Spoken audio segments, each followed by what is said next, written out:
আজ আমরা সকাল সকাল রেডি হয়ে বেরিয়ে পড়েছিলাম আমার ননদকে ছাড়তে। বাড়ির সবাই তখন নিচে নেমে চলে এসেছিল স্বামীকে সি অফ করতে। কি করে জানি আমরা প্রত্যেকবারই লেট হয়ে যাই এয়ারপোর্টে যাওয়ার জন্য, তাই নিচে নেমে একটুকু সময় নষ্ট না করে আমরা বেরিয়ে পড়েছিলাম। আমরা কিন্তু সপরিবারে স্বামীকে এয়ারপোর্টে ড্রপ করতে যাচ্ছিলাম।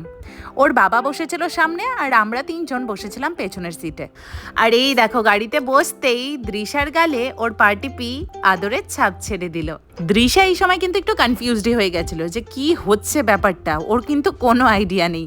তারপর অনেকক্ষণ পার্টি পিয়ের কোলে বসে কি জানি আবদার করছিল মিনমিন করে। দেখবে পিসিরা কিন্তু একদম বন্ধুর মতো হয়ে যায় বাচ্চাদের কাছে। আমারও এমন এক পিসি আছে যার কথা আমার ভীষণ মনে পড়ে। দৃশার তবে এই পার্টি পিয়ের সাথে বন্ডিং কিন্তু এখনো অতটা স্ট্রং হয়নি। আসলে ও আসা যাওয়ার মধ্যে রয়েছে, তো যখন একেবারে এসে যাবে সব পড়াশোনা কমপ্লিট করে, তখন কিন্তু আর ছেড়ে যেতে চাইবে না দৃশা। বাকিটা নেক্সট ব্লগে আসছে।